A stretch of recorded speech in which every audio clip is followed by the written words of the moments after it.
All right, everybody, let's talk about a new kind of dictation. What things are about to get crazy because forget about one part melodic dictation. That's so theory one, right? Forget about two-part dictation. That was so end of your training 3, beginning of your training 4. But you all crushed that, so it's time for three-part dictation. What? It's about to get wild. What do you know? Oh, yeah. So here we go. Three-part dictation. I want to talk through some details about this before you give one a shot. So let's find a helpful little sheet about this, and let's get it going. So, okay, three-part dictation definitely feels scary. It's got a lot of new elements to it, so let's go through it. The big thing that I'm going to start at the bottom of the sheet here. I don't even know why I put that at the top. So the big thing that I want you to be thinking about, three-part dictation is very much a combination of two-part and our old friend harmonic dictation. So when we were thinking about two-part dictation, we focused so much on the intervals that made up everything. We said, okay, why did I write octave? That's not an octave. I'll fix it. We said that's a third to a sixth to a third to an octave, right? This is driving me crazy. It's a third, not an octave. Believe me, not the sheet. We said, hearing those intervals and focusing so much on the normal expected sounds, right? Sixths and thirds, and then knowing that things like octaves would stand out. That's still going to be in play in three-part dictation because those two line relationships still exist. But the other thing that we really need to focus on is our knowledge of harmonic dictation. Hearing this bass line, and without me even playing anything above it, knowing what the sounds are going to be, but being able to associate, right, those harmonies with that bass line. So this is sort of a combination of those two things.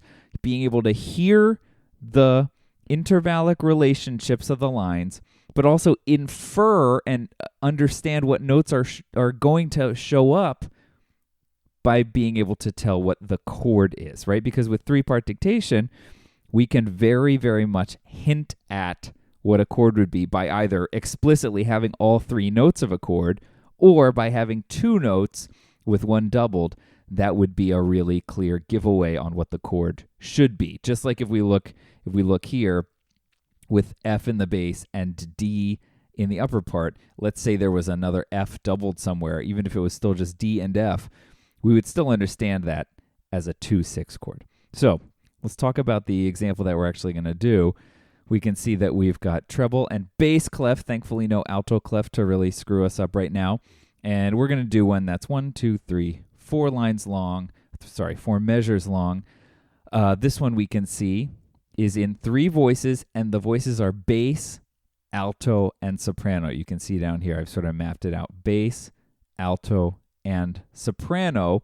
We could and will do ones that are bass, tenor, soprano. So it's always going to be 2 on one staff and a single line on the other.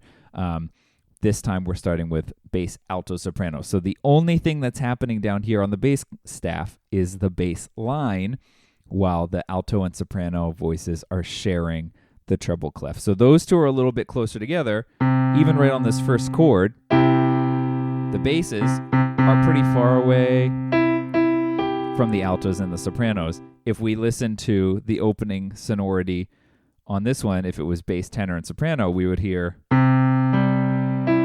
right, the sopranos kind of feel like they're doing their own thing, right? While the basses and tenors are much closer together. In the instance that we've got, it's more likely that we're going to have the altos and the sopranos a little mixed up. So just thinking about that, speaking of mixing up, which of these voices do you think is most likely to be the most difficult one to hear? It shouldn't be tough for you to realize that it's the middle voice that you really are going to have the most difficult time with. That's where that idea of combining two-part and harmonic dictation comes in, because you can almost think of the outer voices as like a two-part dictation and use your understanding of harmony to figure out what that middle note is going to be. So this is sort of a combination of a lot of different things. So this one, like I said, bass, alto, soprano. It's in C major. That's the other thing I should have mentioned. These are just in normal major or minor keys. We're not doing Locrian. We're not doing octatonic. Right now we're just doing major and minor, normal, good old-fashioned familiar, right? So this one starts with the basses, the altos, and the sopranos. And so even just listening to that chord, you might want to try to hear that middle note, me, in there. Can you find that pitch? Can you follow where that would be, right? So I'm going to play this once now just so you get a feel for it, but then go into the next area in the module to practice this a lot more. Again, just like we did with two-part dictation, sometimes you need to focus on just one line. In this one, I might recommend, since the basses are down here by themselves, it shouldn't be too difficult to get the bass line because there's less competition for that part of the range, right? You could start by trying to hear the soprano part, but the alto voice is pretty close to it, so it's more likely that you might get those mixed up. The other thing, of course, about doing the bass first is that's going to give you more information which would connect to your harmonic dictation perspective on this one. But again, the middle voice is going to be the most difficult one. So you've got two approaches here. Approach number one would be try to get the outer voices first and then try to hear the middle voice. Approach number two would be attack the most difficult thing first.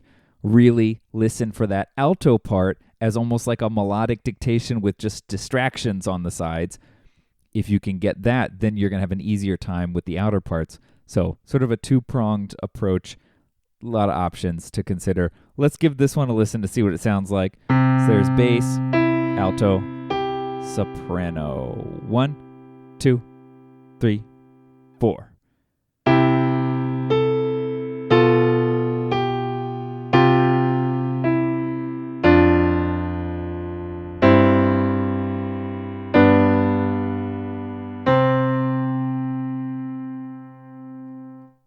All right, head down to the next spot in the module to keep practicing that three-part dictation.